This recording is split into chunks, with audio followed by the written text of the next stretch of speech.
Stanley Meyer never proved or demonstrated that his device actually worked at all. Most of you do not know what his name is, so if you already know who he is, I already know what you're going to type. The individual named Stanley Meyer had high blood pressure, and it caused a brain aneurysm that killed him. He was at a restaurant in Ohio, March 20th, 1998, with his brother and two people who were investors positively trying to pay him money for his invention that he'd never demonstrated or proven worked. In spite of his neck pain and him making an exclamation loudly, "They've poisoned me," which doesn't make sense for a neck pain. No poison was found in him or in the food or water or drink or anything, and claims to the opposite are done by people who are trying to sell you something. What was he, trying to demonstrate or not trying to demonstrate actually worked or prove worked? He died at Cracker Barrel. His name was Stanley Meyer, and he claimed to make a vehicle that ran on water and did not require fuel or electricity, except to get it started. The idea is that you use electricity to separate water into hydrogen and oxygen and then burn it. Now, variations of this where people say, well, it's only a little like that, so that they can avoid the fact that doing that uses more energy than you can get out of it.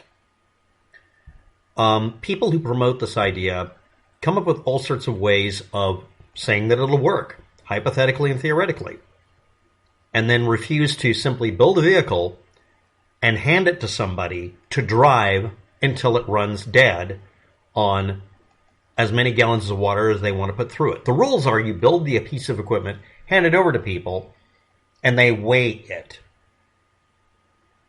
They check the outside surface to see if it has solar cells. They check to make sure it's not doing some other trick to get energy in. And you have to demonstrate that it won't work when they first get it. And that when they put water into it, whatever initialization you have to give it, like just enough electricity to get it start the process, it'll keep working on the equivalent of a certain number of gallons of water or whatever you say it runs on for a certain number of hours or miles or horsepower hours or whatever you want to call it. But you are not allowed to fix it, tune it. Oh, it's still in development. Then you haven't proven it works and no one should invest in you. But I need investor money. But you say you drive the thing every day, which the guy did. Well, I need investor money to perfect it. But it works perfectly. Those are contradictory terms. That's an oxymoron. Stanley Meyer did this to get investor money, getting people to give him money, and the paperwork said that he had no obligation to give them the money back or do a profit. It was a high-risk investment. The reason this works as a scam, if he was running one, is because you agree that you can't demand the money back. You can sue someone if they misrepresent the work, but by definition, if someone tells you they have a perpetual motion machine or a car that runs on water, by definition in the law, while that is overtly obviously a scam, you deciding to ignore 100% evidence that it's scam means that you can't get your money back. That's what people bet on, because in court, when people are cornered, they will say, it never worked. It violates one of the laws of conservation of energy. And the person was told repeatedly by naysayers that it would never work. They cannot claim that they honestly believed, beyond a shadow of a doubt, or by preponderance of evidence, because I didn't provide them any, that this thing would work. You legally can get away with taking money from people if you trick them, and you do it in such a way that it's so bombastically obvious you're lying to them that they have a hard time proving in court that there's a reasonable suspicion that a reasonable and prudent person investing money is being cheated, even though this person had actually been hauled in for doing just that. Stanley Meyer did not do this for God and country and other things. And people wave flags and show crosses and show people praying. And there's an entire subsect of the human population that ignore things that are directly in front of them in favor of a belief system of any kind. It doesn't matter what it is, whether it's belief in UFOs, Bigfoot, JFK being assassinated by anybody other than Lee Harvey Oswald, people who believe chronically that every time their side loses, it has to be a rigged election, and that really the President of the United States is whoever it is they say it is. There are people who've decided the president of the United States currently is some other person who's a president of another country, or king and queen of England or whatever. The reason these people do this has nothing to do with facts. It has to do with simply making this assertion and then just constantly, chronically saying it, basically trolling people. But let's talk about this. What is the process all of them talk about? Even though they try to fluff it a bit, it always breaks down to the same thing, using some methodology to break water into oxygen and hydrogen. My father even found a method for doing this using specifically rust.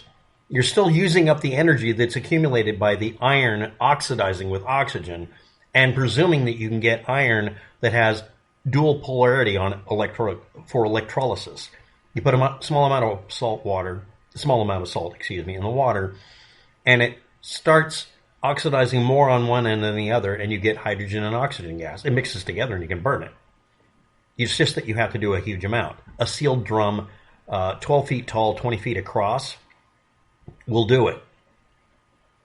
He was able to do that. He was able to get hydrogen gas to come up mostly in one end and oxygen in the other end mostly, and use it for basically an oxygen-hydrogen torch, which is really, really hot. He was able to demonstrate it on a small scale. He says it's not really practical. And you're just chemically taking advantage of the fact that certain types of metal that rust will produce a small amount of it. But if you have a lot surface area, it will produce it pretty quickly. But you can only put in a small amount of water. And then you have to stir up the ground up rusty metal. And usually it's done by having rusty metal shaved off of the metal and make it nice looking. Well, that piece of rust has a nice and a rusty side. That's all he said would work. And he only demonstrated it would work a little. It made the oxygen he piped off of his tank much purer, much cleaner. That's what he was assuming. But then he realized, oh, it's burning on its own. It must have hydrogen in it. Because it did. That's not a perpetual motion machine. That's just a chemical reaction that with the metal he had did that. He still wasn't able to reproduce it all the time. It's not reliable. But the point is, it's still not violating the laws of conservation of energy because it's using some form of energy that was put into the rust by having the oxygen and the iron mixed together, which is what they start off being on the surface of something that is shiny, clean, nearly pure iron on the other end. So, did Stanley Meyer come up with something? Applying electricity to pure water or salty water or any other kind of electrolytic material in it, causing it to separate, requires a certain amount of kilowatt hours of energy to split the oxygen and hydrogen up. Afterwards, when you burn them, they release energy in the form of an expansion of gas that we can take advantage of. There's a lot more energy than that coming out. If you could make an incredibly efficient system for it, you could use this as a battery. It would take an electricity, waste some of it doing this, and then you could use it as a fuel source. It wasn't a hydrogen fuel cell, although a bunch of people, once the hydrogen fuel cell became common knowledge, or they could find it in a science book, they started mixing that up with it so they could sell to investors. Every single time this comes up, eventually someone dies. I mean, people die eventually. He died from a blood vessel aneurysm in his brain. Every time someone dies, if they've ever made a claim like this, people immediately say the Pentagon or the oil companies did this to them. That's it. It has nothing to do with facts. And the first thing out of his mouth when he detected any pain in his neck at a restaurant sitting in front of two investors was to dramatically yell, "They poisoned me," when he had an ache in his neck, which doesn't make any sense. Maybe he was assuming he was darted. Maybe he was going to play it up that someone tried to kill him and he caught the dart. Or they got stuck in his collar to prove to them that it was forbidden knowledge and technology. He'd been alive for a pretty good period of time before that and constantly repeating that he had this. Now, this is what happens after this. He dies, the secret dies with him, end of dramatic story. Or reality, you invent something and it works. You hand it to somebody and they test it and it works. Then you're legitimately a threat to the oil companies because you have an infinite source of energy. They're not going to care about the car moving. They're caring about you being able to make hydrogen and oxygen split. They don't care about your car. They want to use it to make electricity. And they don't want it ruining their oil companies, right? No, an oil company would pay you a fuck ton of money to not have to drill for oil. It's like printing money. If you can make hydrogen fuel, I mean, the practicality of storing it is non-existent. I mean, it's still a pain in the ass. But to be a power utility and be able to cheaply somehow split up hydrogen and oxygen and run a whole city off of it, I'd quit the oil company. I'd quit the oil business because there's no money in it. The oil would be useful for making plastics and nothing else. The story doesn't hold any water, and it never has. If you are going to come up, if you discover how to make something fantastic like this, build a working version of it, don't tell anybody, and use it for something else. If I had this ability, I would build a homesteading power generator that had all sorts of fluff parts. I'd have a little spinning wheelie bobber with a motor in it, looking like it's a generator. That'd be great. It'd be one, I guess. Solar panels. And then I'd have the box that I would just say is a power cell and pay people, to test it for the first year. And when they confirmed that it worked constantly, no matter how bright or dim the sun, no matter how fast or slow the wind, I would sell the power cells. I wouldn't tell anybody the damn thing was just basically like a fusion generator, like a Mr. Fusion. I would sell it. Everybody would assume, because I would be being a deceitful bastard, that my battery pack that infinitely produces energy was just simply acting as a storage cell for their solar panels and their wind turbine. It would show power going in, it would maintain it, but if it constantly generated enough energy acting as a storage cell, it would power your whole house and maybe your electric car, maybe a tractor. I would just sell it to homesteaders until somebody figured out, oh God, there's something here, it's important. And then I would immediately hide. I'd make the money first. I wouldn't be looking for investors except for the initial seed money, because I wouldn't want them to mess with it. Also, any investor that doesn't say, I want you to prove it works, isn't an investor, he's a fool. They're begging to get it with a sand and salt treatment. Stanley Meyer did not invent anything because he failed to prove that it worked. No, I don't care about some video showing a car driving around. But he claimed that it was running on water. That doesn't necessarily have to be true. Assuming someone's not lying to you is bullshit. Why do you do that? Want to believe. Bigfoot has to exist because you believe it. That doesn't make him exist. Now, the violating the laws of physics is often interpreted as, this overturns the apple cart on physicists, and all the physicists are in on it. Somehow NASA's trying to stop it.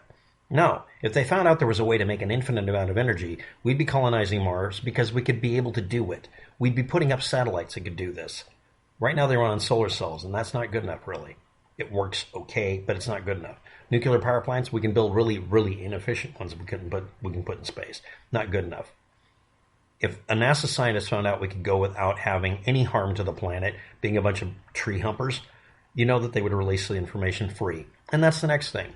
Oh, I've come up with a water engine. Really, you've come up with a way to make hydrogen gas cheap? A, keep it a secret, never prove it to anybody, and eventually die so that everybody can come up with a conspiracy theory, which accomplishes nothing. Or B, if you say that you're a God's gift to humanity, which is what people are saying, God bless him, true American, did not help anybody. Release the patents openly, anonymously. But what? Most of these people who make these claims either skinflint themselves to death over time or get a bunch of investors that eventually want to strangle them for lying to them. Mysteriously, they die because maybe the investors are mad because they got screwed over.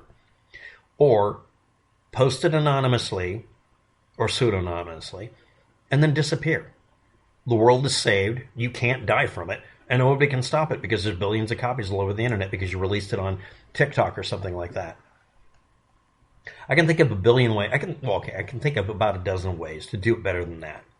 And all this person did, Stanley Meyer, is prove to everybody that was paying any attention that he was probably just bilking investors for money, which is what all of them do. If they never bring up investors, never put up a GoFundMe, except for short term of saying, I just need the money and I'm not going to be able to give you any back.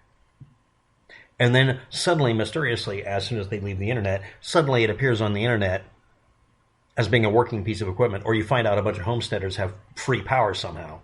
That's when you know the invention's been out there, when you're able to use it, when it's commonly available and no one can patent infringe on it because nobody is trying to patent encumber it. If you want to save the planet, you free them. Well, this person was working to free us all from energy problems, but didn't do it, didn't release it. It's a lie. Thanks for watching. Have a good day. Good luck with that.